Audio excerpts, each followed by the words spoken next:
The following program may contain coarse language, violence, nudity, mature subject matter, or scenes which may not be suitable for all viewers. Viewer discretion is advised. This is the X-Zone Broadcast Network, broadcasting worldwide on broadcast affiliates and satellite program providers, including CNN Broadcast Network, Sirius Satellite Network, Star Media, Good News Radio Network, Angel Broadcast Network, Wiki Broadcast Network, and WPBN TV. For more information on the X-Zone Broadcast Network, visit us at www.xzbn.net.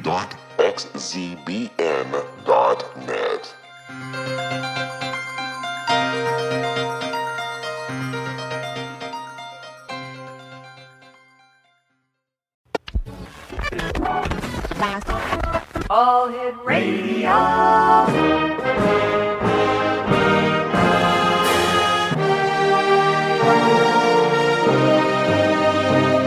Welcome to the X-Zone, a place where fact is fiction and fiction is reality. Now, here's your host, Rob McConnell.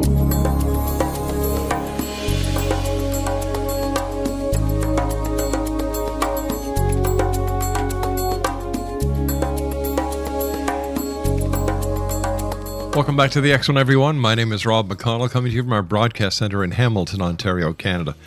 Worldwide toll-free, 800-610-7035. Email xzone@xzoneradiotv.com. On all social media sites, X-Zone Radio TV. And our main website is xzoneradiotv.com. My guest this hour is author Dina Rae. She has published 4 novels in thriller, horror, and paranormal genres. Her passion for conspiracy theory is obvious as she continues to mix fact into her fiction, leaving readers wondering about the truth. She holds a Master of Arts from Roosevelt University. Miss Rae continues to guest on multiple conspiracy radio shows, convinced that the New World Order looms around the corner. Big Agri, Big Pharma, and Big Conspiracy is her first nonfiction book. Her other works are The Last Degree, Bad Juju, Halo of the Damned, and Halo of the Nephilim. Her website is www.dinarae.co. And joining me now is Dina Rae. And Dina, welcome to the X-Zone. Thank you so much, Rob, for having me. Dina, where does your passion for writing come from? Well, my day job is an English teacher, and I teach special ed kids reading and writing. So it's always been in me. And the New World Order, is it real, or is it just an imagination concept that people who don't understand the actual workings of society have come up with this to explain what they don't understand? Well, I believe it's very real. Of course, there's no proof to any of this. It's a gigantic conspiracy that's shrouded in secrecy by who's who of the world, as I'm sure you and your listeners know full well. There's an inner circle running things, and us peons don't really know what's going on. But if it's a conspiracy, there's no proof. How do we know it's real? Well, there's a lot of things that suggest that New World Order conspiracy theory is true. For example, there's an annual Bilderberg meeting that takes place all over in major cities all over the world, especially Canada, especially Europe, sometimes the United States. In the Bilderberg group, everybody who's who shows up, leaders of countries, CEOs of major corporations, princes, kings, academia, professors from highfalutin universities. Right. Anybody who's got a lot of power shows up at these things. Nobody knows what's discussed. There's security up the yin-yang. Yeah. So it's kind of suspicious. I don't see anything suspicious about that. You've got, like you said, kings. You've got VIPs, head of businesses. I can understand the tight security in today's society. Private organizations don't release all their information to the public. So what makes this such a targeted aspect of society? Well, if they wanted to hold a meeting with each other, then why wouldn't they do it above board and have a UN convention or something like that? Why wouldn't they invite a reporter or two in to, cover the event? Everything's done on the down low, and it just why do all of these people need to talk to each other in the first place? Well, is it any of our business? Do we have to know? Is it going to affect the way we see tomorrow? So I don't understand what the big deal is. Well, that's one way to look at it. Yeah. I just don't get certain connections with, the Sheikh of Saudi Arabia, conversing with the professor at Harvard, who's conversing with Google, who's conversing with eBay CEO. So it's just, I don't know. It's suspicious. Is it because we don't run in their circles, and there might be a little bit of jealousy that we don't have the same access to these people as those who are invited to these meetings? And maybe there's good reason why these meetings are closed. Like, there's many meetings around the world that aren't open to the public, so why should we just target the rich, the famous, and the powerful? Well, that's definitely one way to look at it. There's that's only just one piece to the gigantic jigsaw puzzle when you're talking New World Order conspiracy. For example, there's, the Bitcoin, which is gaining ground. You and your listeners probably know that it's replacing cash as currency, and it can be used internationally. All right, you and I have to take a 2-minute commercial break. We'll be right back. This is the X Zone. My name is Rob McConnell. We're coming to you from our broadcast center in Hamilton, Ontario, Canada. I'll be back in 2 minutes. Don't go away.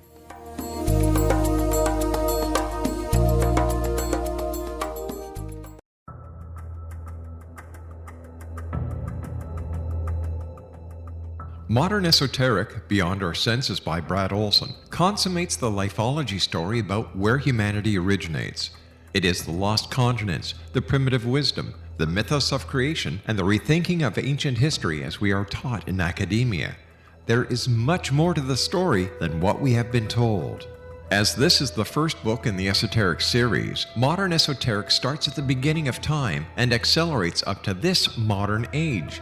Future Esoteric is book 2 in the series and takes a forward-looking position ahead of today with an open and honest examination of the ET issue and various unexplained phenomena. To discover the writings of author Brad Olson, visit www.bradolson.com. That's www.bradolson.com.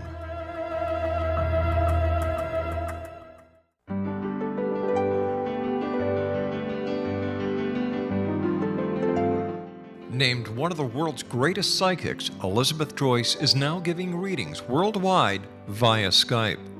Elizabeth Joyce is recognized for her clairvoyant ability to help find missing persons, her analysis of dreams, past life regression work, mediumship, and her accurate predictions. Elizabeth has been a frequent guest on the X Zone radio show with yours truly, Rob McConnell, now for several years. For an appointment with Elizabeth Joyce, call 201-934-8986 or Skype at elizabeth.joyce. And for more information, you can always visit Elizabeth Joyce online at www.new-visions.com.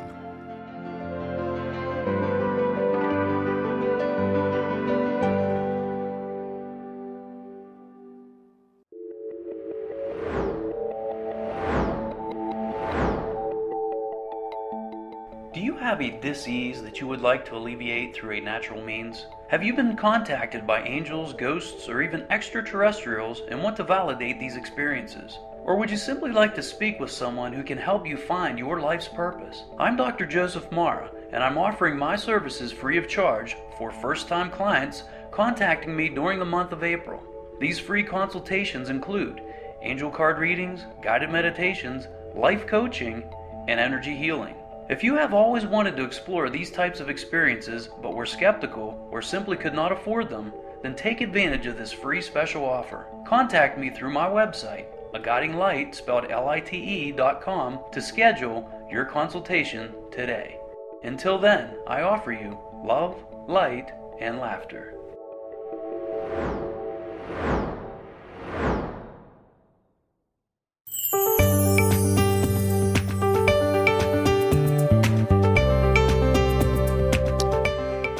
Exonation, Dina Rae is our guest this hour.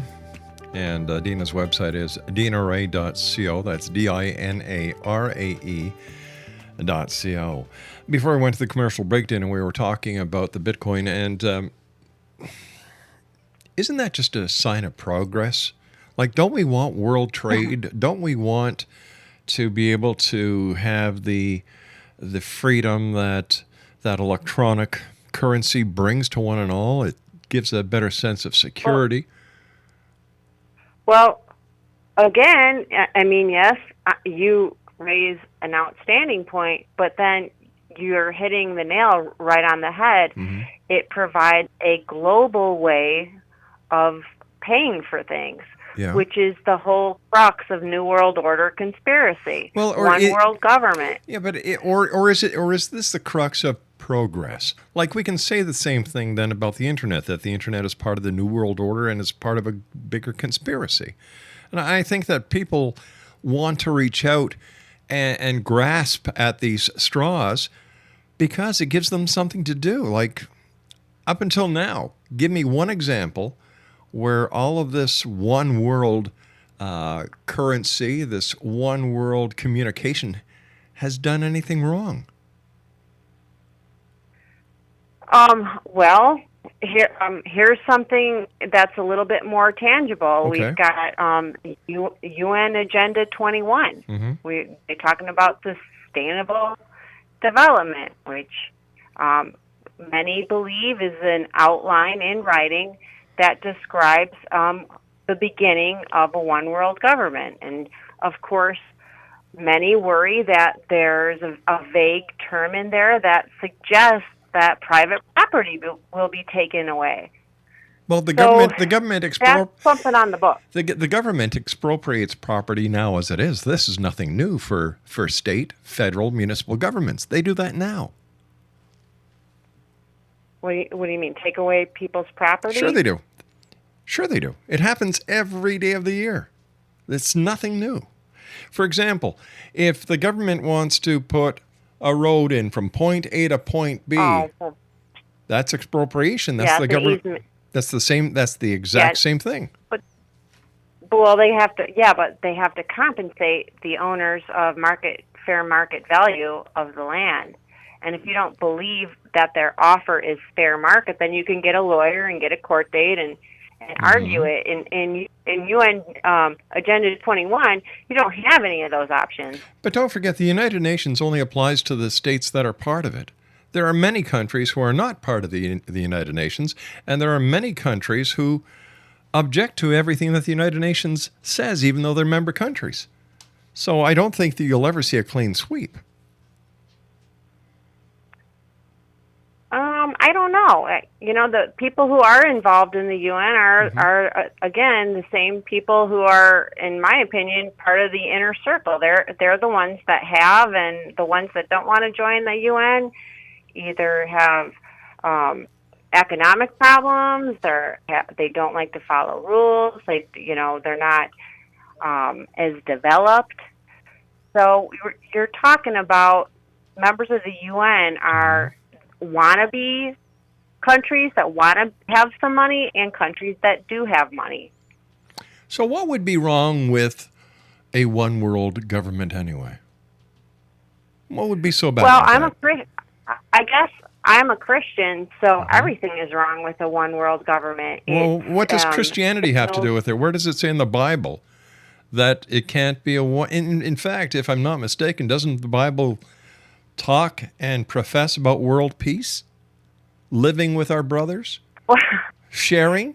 The Bible also got mad at the first attempt at New World Order, which, if you remember the story of the Tower of Babel, where all cultures came together and built this tower, and God got mad and sent everybody to the four corners of the earth. He did not want people speaking the same language. He wanted different cultures. That's a nice story. The Bible's full of stories, and I really don't think you can actually put into today's society what the Bible has talked about. For example, we know for a fact there was never a world flood that wiped out. I would argue with you What's on your that. proof? What's your proof? Give me your proof.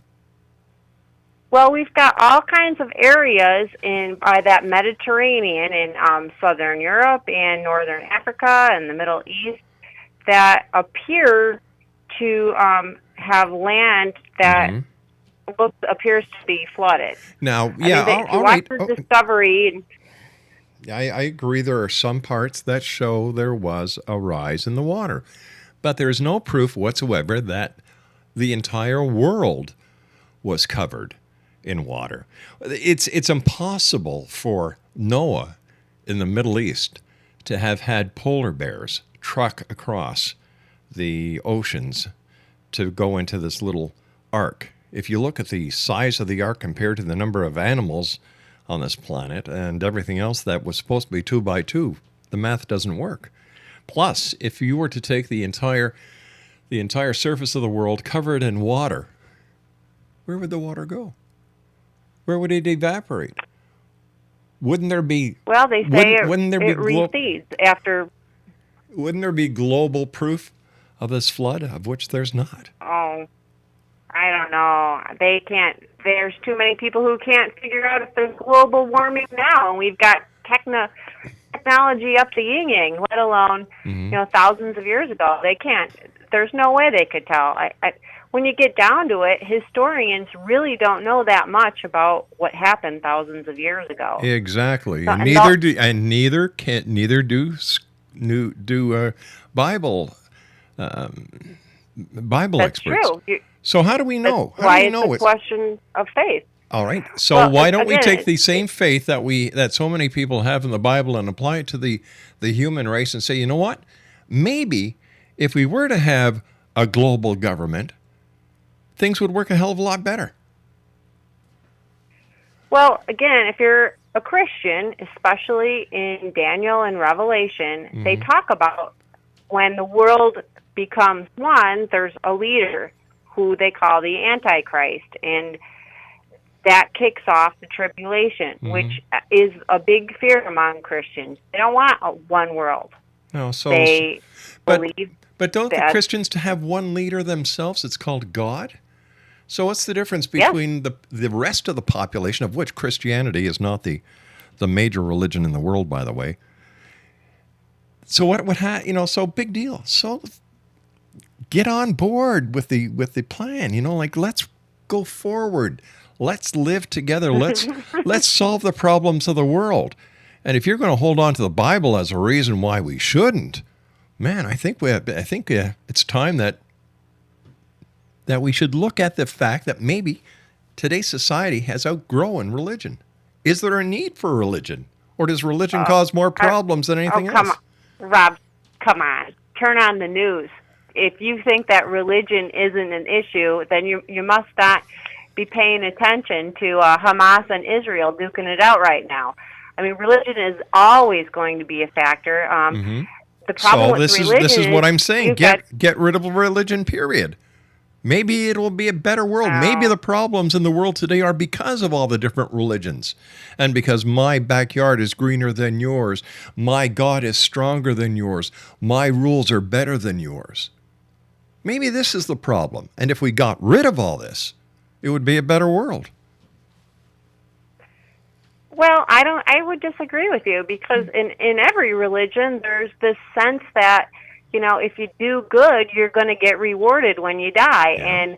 And if you take away the whole afterlife reward of everything, then why should you contribute to a charity? Then why should you help out your neighbor? Then why should you not steal something that's easy to steal, or sleep around on your husband or wife, or kill someone who's in your way? I mean, there's no set rules for behavior. And Sure I mean, there some are. people argue that that's all religion is. It's a way to for people to obey.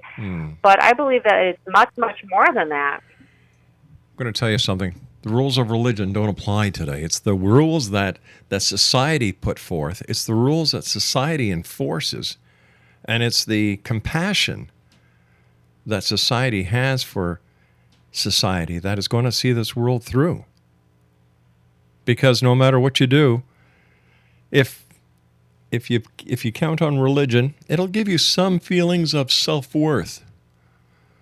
But when push comes to shove, I'd rather have an army behind me than holding a book that makes promises that just aren't kept.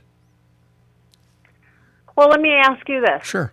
You're a paranormal radio host, correct? No, I'm a journalist. I'm a broadcaster. Okay, I'm sorry. Have you ever had, and I know you've had a ton of guests. Sure.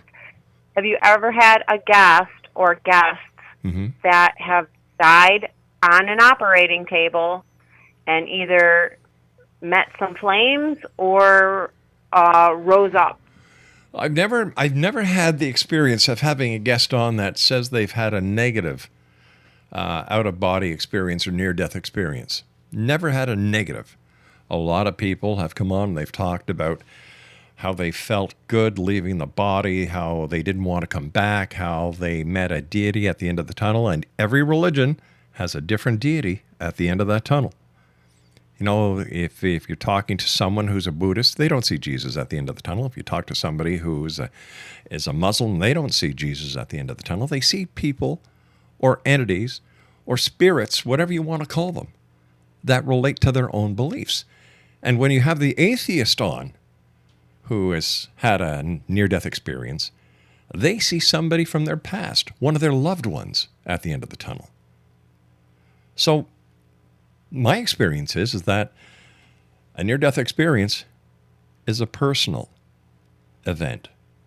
It does not always have something to do with a religious icon or a religious connotation. Well, okay, I'll give you that. But I mean, on the other side of the coin, there are people who have burned in flames, and they get out of their operating, or they come out of their operation or out of their coma or whatever set them off in the first place to unconsciousness, and they change their life because they're so afraid of, not living a good life. So, I mean, how do you explain that? Is that, again, the subconscious? They feel guilty about something? I agree. It could be the subconscious, but like I said, I've never had a guest on the show with over 3,800 interviews under my belt who have come back from having a near-death experience where they've gone to hell or they've burned or suffered any negative effects. We'll be back on the other side of this commercial break with the news as we continue right here in the X-Zone from our broadcast center in Hamilton, Ontario, Canada. My name is Rob McConnell. Don't go away.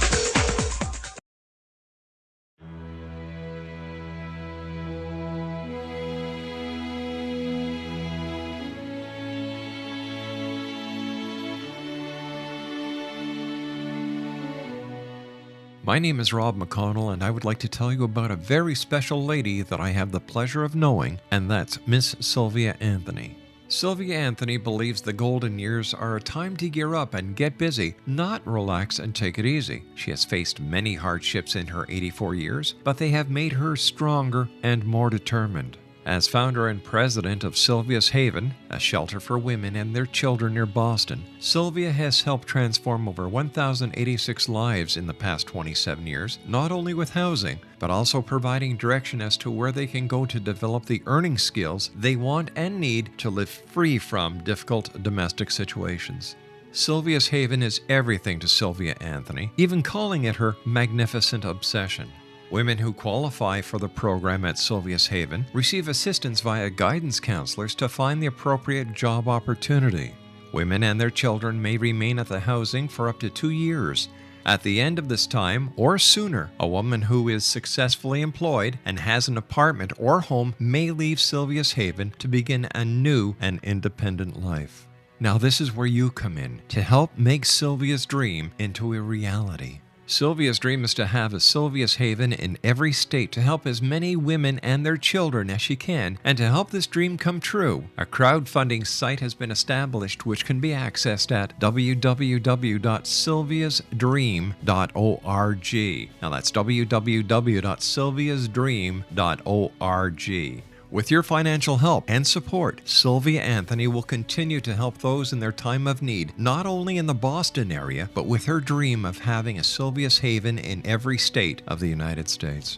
Your help is needed to make Sylvia's dream come true. Please visit and give at www.sylviasdream.org. Once again, www.sylviasdream.org. And remember, the only difference between a dream and reality is just doing it. We need your help to make Sylvia's dream come true. Visit www.sylviasdream.org. Once again, www.sylviasdream.org. For the X Zone Radio TV show and the X Chronicles newspaper, I am Rob McConnell.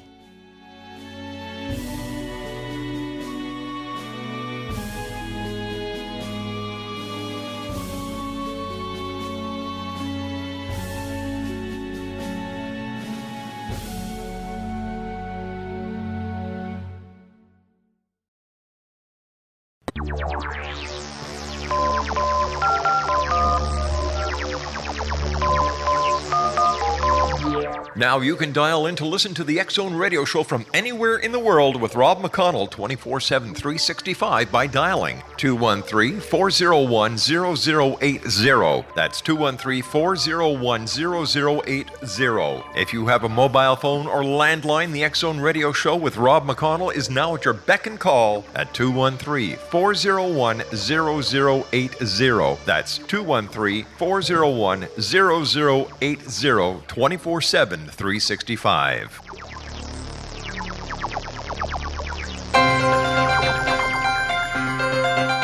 This is the X Zone Broadcast Network, broadcasting worldwide on broadcast affiliates and satellite program providers, including CNN Broadcast Network, Sirius Satellite Network, Star Media, Good News Radio Network, Angel Broadcast Network, Wiki Broadcast Network, and WPBN TV. For more information on the X Zone Broadcast Network, visit us at www.xzbn.net.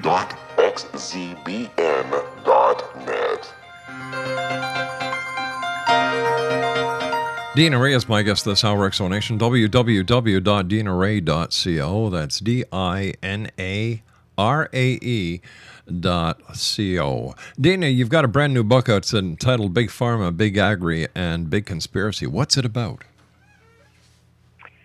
Well, it's about the pharmaceutical and agricultural industries and how they're just getting out of hand. It's not just a United States, Canadian, North American type of monopoly where they're expanding on a global level, and considering that they're very important industries that we rely on.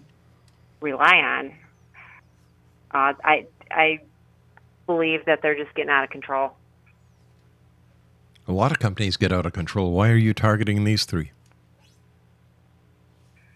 Well, Big Agri would probably Monsanto. There are other companies. There's a couple of them. There's Monsanto, Syngenta, Dow, DuPont. Monsanto is probably the biggest one. And I guess I wouldn't say I'm targeting them, but they're so corrupt right now. I think people need to be aware of what's going on with their food. They've got all kinds of legislation passed from people that they contribute to their campaigns, etc.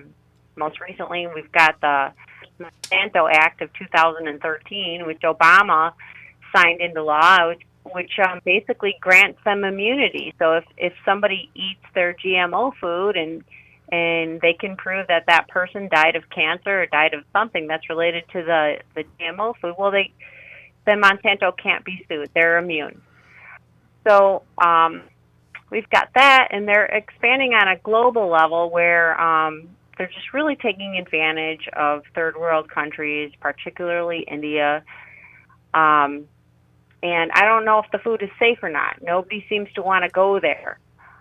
We've got all kinds of scientists who find, the rats with organs that are misshapen, and we round up in babies and round up in pregnant women's urine, and we've got all kinds of these reports, but every time it gets published or it gets on the news, something happens and it's swept under the rug. So it's not a long book, it's a short book. And it's meant for people who don't really know what New World Order conspiracy is in the first place and aren't quite sure what the terms Big Pharma and Big Agri are. So it's just kind of a beginner book into people getting too powerful. What is your main gripe with these people who are powerful? You seem to have a hidden agenda, and I'm trying to get to it, because I've never understood why people get onto their orange crates in the middle of the street and yell New World Order. Like Monsanto and DuPont, all these major companies. Sure, they've done bad. They've screwed up, but so has every other company in the world. Look at GM. How many recalls have they had this year? And yet, you don't hear anybody saying that GM is part of the New World Order. You don't hear anybody saying that the government is protecting GM. So why is it that only certain companies get targeted? Well, again, when you're talking about the food industry, that's I think Henry Kissinger said the person who controls the food controls the world. Right. This is the biggest deal. I mean, this is bigger than gas. This is bigger than oil. What we eat might not be safe, and it seems like nobody's really interested in finding out, which I have a problem with. I would like to know that the FDA is protecting me when I go to the grocery store, not in cahoots with the very companies that are selling the seeds all over the country and the world, for that matter. That's my gripe. I would like to trust that the people that I pay through my tax dollar are doing their job, and they're not being bribed, or in a lot of cases, the FDA is Monsanto. We've got Monsanto employees who skirt on over to the FDA, and the president appoints them in all these high positions, and they rubber stamp their own products. And then once they serve their purpose, they go back to Monsanto, and they make their, seven-figure income. Mm-hmm. So if that's having a problem, then I guess I have a problem. But it's not because of the power. Bill Gates has a ton of power. I don't have a problem with Bill Gates, even though he does own about 500,000 shares of Monsanto, but that's besides the point. What I have a problem with is people getting sick off of food that they're eating that they think is healthy. They're buying fruits and vegetables for their kids, and then their kids get cancer a few years later. That's what I have a problem with. Okay, now let me ask you, what have you done as a person who is making these claims? Have you gone to your senator? Have you gone to Congress? Have you made direct contact with the FDA? Have you contacted Monsanto and brought your concerns to them? And if so, what have been their responses? No, I have not contacted any of those people. Why not? If you've got a gripe, wouldn't that be the natural way to go? Is to directly ask these people the direct questions. Well, maybe that'll be my next book, Rob. That should be your first one. Getting your facts straight. That should be my first one, really. Sure. Okay, well, I did get a lot of my facts straight through all of the research. I've interviewed doctors, I've interviewed journalists, and I've interviewed people in the healthcare industry. So it's my first nonfiction book. I'm sure it could have been better, and maybe you're right. I should have got somebody on the blower from Monsanto. You see, But if you notice with the major news companies, when they do a story, and let's just use CNN, they go directly to the White House. They go directly to the White House press conferences. They go directly to the Department of Defense. They go directly to the generals. They go directly to the Secretary of State. They get the questions answered by the people, right, who are responsible. Look what they did with the Department of Veterans Affairs, for goodness sake. They basically toppled it. Wait, hold the phone here, Rob. I am not a journalist. But I am a novelist.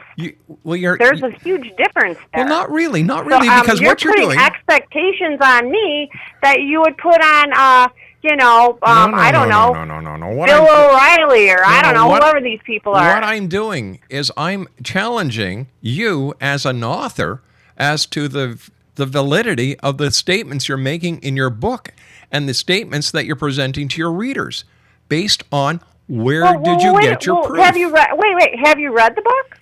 I'm talking to you. Before you blast it as a bunch of BS, you should read it.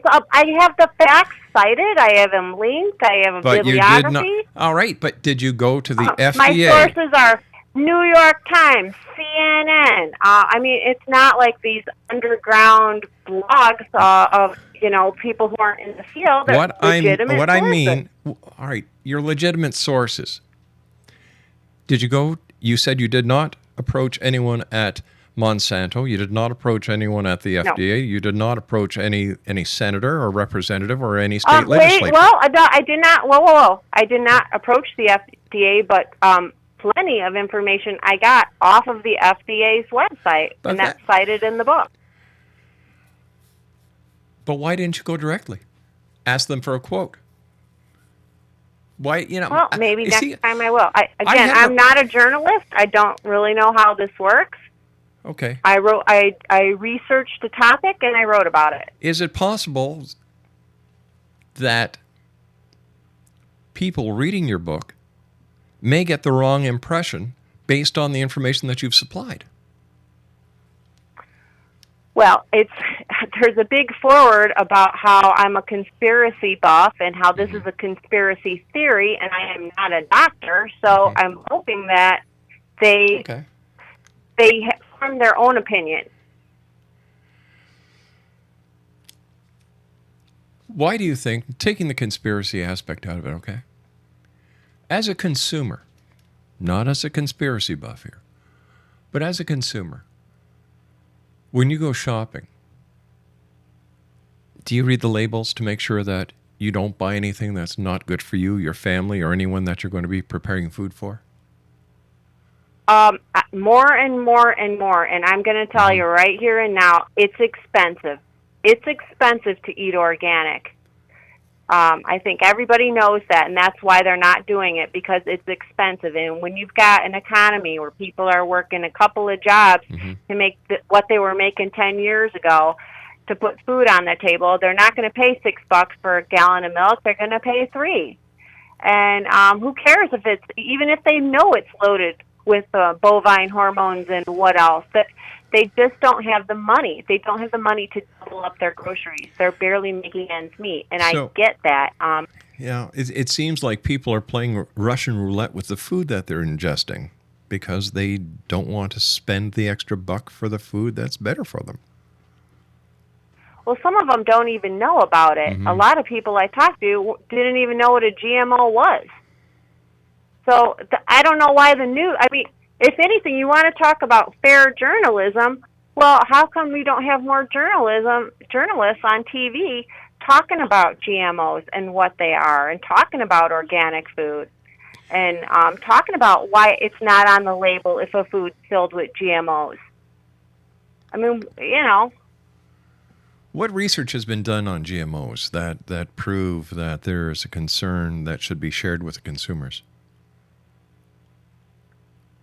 Well, there's quite a few small studies with rats. One guy was from Scotland. I'll use him as his example's most recent on my mind. His name is Arpad Putze, Dr. Arpad Putze. He's one of the many examples. He was studying GMO potatoes. Mm-hmm. And out of the 12 or 15 rats that he used, he didn't use a lot of rats, but he found in all of them that their organs were enlarged, and tumors grew on the rats. So they used him to put a safety standard on the potatoes, but he couldn't do that because his findings suggested something else. And he was brave enough to go on the BBC and talk about it. He immediately got fired from his job and cast off, and he was a doctor. He was a doctor, and he got cast off as a quack. His life was pretty much ruined. Why was he cast off as a quack? I have no idea. So he ran a study. Yeah. He had the results. He didn't have an agenda. He went on TV about it, and he was fired. But is it possible? That was that. Is it possible that his research was flawed, and that the facts or the results that he presented on television, based on flawed research, was the result of why he was let go from his job? Is it possible? I doubt it. I really do. When you're feeding rats nothing but potatoes and that's what happens, I don't know how that's flawed. A good study would be the government saying, oh, well, if that happened to 12 rats, let's enhance this study. Let's bring in 1,000 rats and see what happens. They didn't do that. They didn't give him another chance to expand the study and to see what was going on. They fired him. Are there any other studies that you know of that you can share with us? There was another one from a man from Berkeley. I think his name was offhand Chappella. Mm-hmm. And he wrote an article about GMO corn. And again, somehow, I'd have to go back to my book, which I don't have the page earmarked or anything, but as the story goes, this Professor Chappella pissed off the Mexican government because he, again, published an article about how bad GMO corn was, which is something that the Mexicans have really latched onto now. And he, again, almost got fired and so forth. But he wasn't fired, right? I'm not sure. Again, I'd have to refer to my book. All right, stand by. We've got to take our final break for this segment. www.dinarae.co. Dina Rae is our guest this hour. We're talking about her new book entitled Big Pharma, Big Agri, Big Conspiracy. My name is Rob McConnell. This is the X Zone, a place where people dare to believe and dare to be heard. Monday through Friday from 10 p.m. Eastern until 2 a.m. Eastern. And broadcast around the world on the X Zone Broadcast Network and our fine family of broadcast radio stations, AM, FM cable, and satellite. We'll be back on the other side of this break. Don't go away.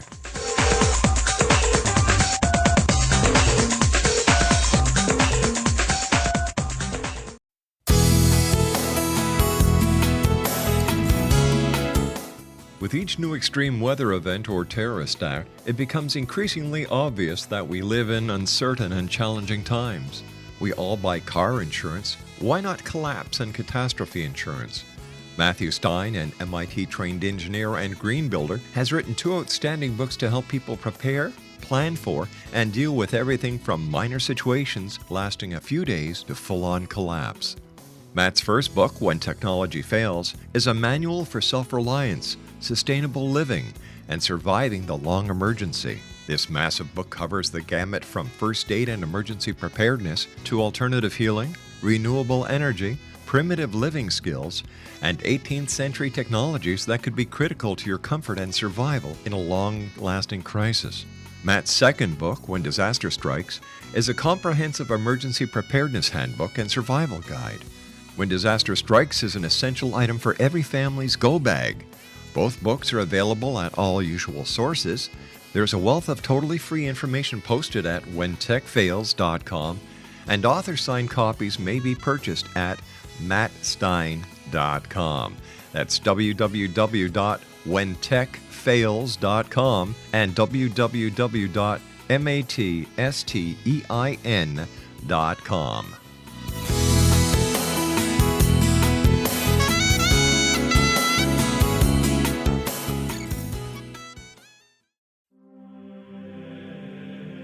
Rob McConnell here, presenting an overview for Nicholas Paul Jennings, author of a fascinating book, Amen.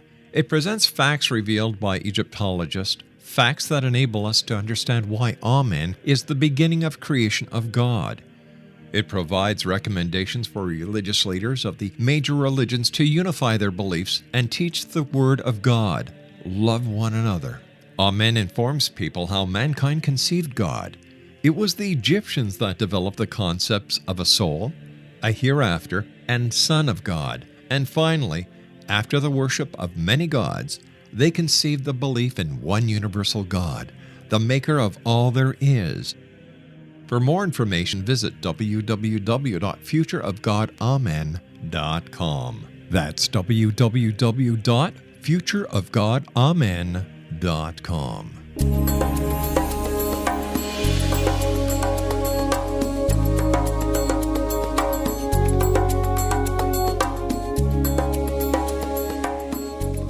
Dina Rae is our guest of this hour, Exonation, www.dinarae.co. Dina, with all the people that we have on this planet, all the mouths we have to feed, the limited resources that we were talking about earlier, is it possible that these companies are trying their best to feed a hungry world and there's no major conspiracy involved except trying to feed the hungry?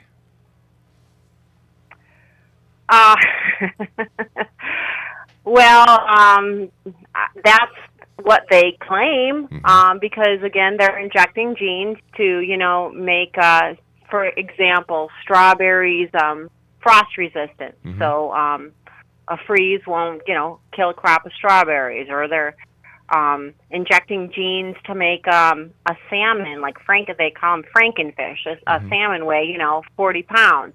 So that obviously will feed a lot more people. And they're injecting genes for just about everything. And a lot of the genes that they're putting inside of these seeds are called Roundup Ready.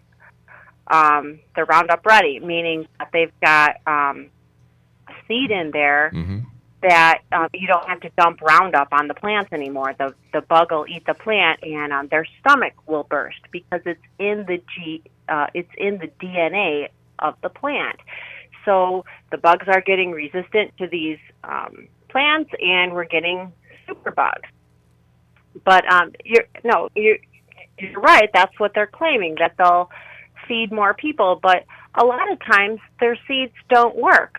One of the most saddest examples of this is what's going on in India. We've got in India these poor Indian farmers who wanted to ensure the best crops that they could for the family, and cut a deal with Monsanto. And guess what? The plants, the seeds didn't work. The plants didn't grow, and they went a year without any crops. And did they get their money back? No. Of course they didn't get their money back. And what did what was Monsanto's side of the story? Monsanto's side of the story is there are no guarantees. This is farming, and it, maybe you didn't water correctly, maybe you didn't do this, maybe blah blah blah blah blah. They're like, too bad, so sad. That's life. This is what you bought. This is our product. But the same thing would have happened to a farmer in the United States as well, or in Canada, or in Argentina. So absolutely. So what's the problem? What's the problem is these Indian farmers started financing for more seeds in hopes that they'd finally get the crop to pay off the farm, and they'll finally make some money, and it never happened. As a result, as of today, over the last 8 years, as of today, we've got 250,000 Indian farmers who killed themselves over this. And this is Monsanto's fault, right? Come on. How many times your crop's going to fail before they're going to say, here, these seeds are on us. That's just good business. That's not, we're not, take morality aside. Mm-hmm. It's just good business. All right, Dina, I want to thank you so much for joining us. It's been a rather interesting hour, to say the least. I think the lady's got an axe to grind, Exo Nation. And unfortunately, we didn't have time to find out what that axe really is. I'll be back on the other side of this commercial break as the X Zone continues from our broadcast center in Hamilton, Ontario, Canada. By the way, the facts and figures that Dina quoted about the number of Indians who committed suicide in India were not able to be verified or confirmed by any source. We also have farmers in Canada and the United States whose crop fail, and you know what? This truly is part of what happens when you're in farming. I'll be back on the other side of this break. Don't go away.